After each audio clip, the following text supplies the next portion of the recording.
Zee 24 तास एक पाऊल पुढे। आजही आपल्यात आहेत असे कर्मयोगी ज्यांनी इतिहासावर उमटवला स्वतःच्या कर्तृत्वाचा ठसा, जे आहेत वैभवाचे साक्षीदार। जरी आज ते गेलेत विस्मृतीत, तरी तेच आहेत उद्याच्या पिढीचे दीपस्तंभ। अशाच विविध क्षेत्रातल्या भीष्माचार्यांचा आम्ही सन्मान करतो।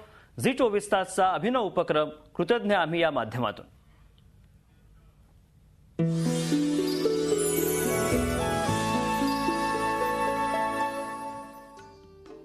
शृंखलेत आहेत ज्येष्ठ साहित्यकार वीरा उपाख्य विनायक रामचंद्र करंदीकर।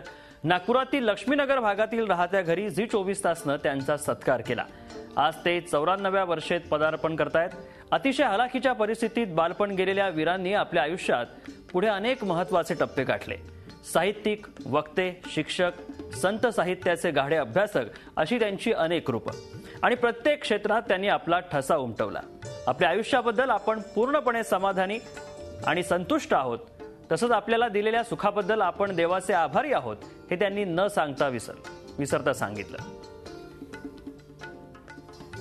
आराम सुखानं चांगली कामं चांगली माणसं विद्वान माणसं असं सगळं पुढचं आयुष्य।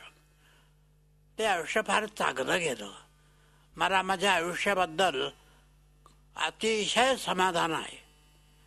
परमेश्वरानं मला भरभरून दिलेला आहे असं माझं मत आहे।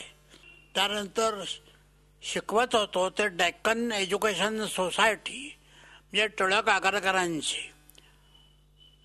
त्याचं काम भरपूर करावं लागलं, पण मी शेवटच्या पदापर्यंत गेलो।